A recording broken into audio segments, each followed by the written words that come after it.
Hey everybody, just doing my week 3 update for Spookeytoberfest.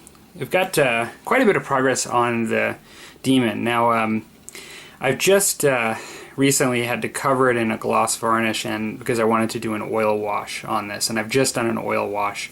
It's not actually wet, but it just between the oil wash and the gloss that I just did underneath it, extremely shiny right now, so it doesn't really show up great because of that purpose, that reason. But essentially I've done some highlighting on the raised areas in the face, and I guess let's see, I'll just do a quick turnaround here.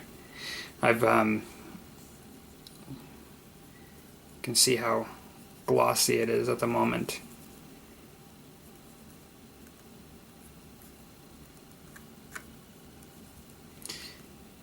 I'm going to show the top.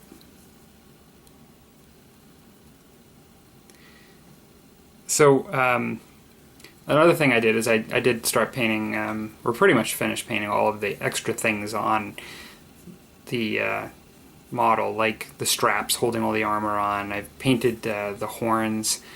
I went for sort of like a ram kind of look, like actual bit of a natural look to the horns.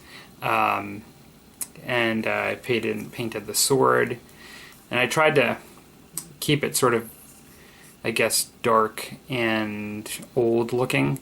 I used a lead belcher mixed with black to create this sort of aged iron kind of look, and it's been sculpted to look like it's rusting, and so I've added some browns and some rust to it. Kept it sort of like have a brass look on the hilt, and I made it different than the trim on the armor purposely. I weathered up with just washes and things the lead belcher for the armor plates, and then I did the face, and so yeah, I've done the mouth and highlighted the eyes in there. So yeah, I think it's coming along. I think I think I'm pretty close to actually where I want it to be. I just need to put a matte varnish to actually tone down all of this shine. I do need to put some highlights in on the, I'm going to put some highlights in on the black sort of loincloth. I've not done that. And then beyond that, I think I'm pretty close to being finished, just to where I want it to be. And so yeah. And then I'm going to work on the base and finish off the Dire Avenger as well. So this week on Spookeytoberfest, the question is, what book really scared you, was really creepy, you know, from like a words perspective? And I just saw this and I was looking at it and I was trying to think, you know,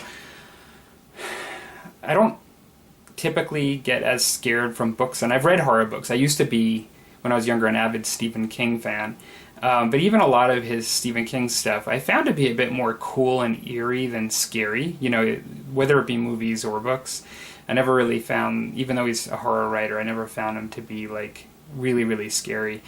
However, there were some that were, and probably one of the scarier books I read, and I don't know if it was the age I read it or the fact that I was new to Stephen King, but the actual book, Christine, you know, the one that's based on the car that sort of comes to life, I found to be one of his scarier books that I read.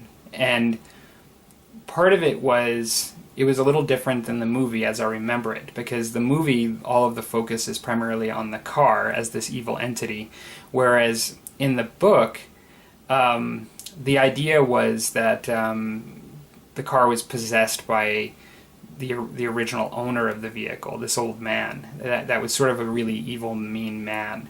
And there were lots of scenes in the book where literally he was seen in like the passenger seat, like when somebody was looking into the car, and there was just a lot of creepy stuff like associated with it that I really found kind of disturbing when I was reading it, and that was sort of the job of it. And so I can think of scenes where things were scary in other books of his, like in particular The Shining and The Stand each had moments in it that I found to be kind of scary. But now overall, as a book, didn't compare to Christine. But yeah, that's probably the one that I would say would be Christine. So, all right. Well, this is this week's update, and hopefully I will have lots of progress for next time. Take care.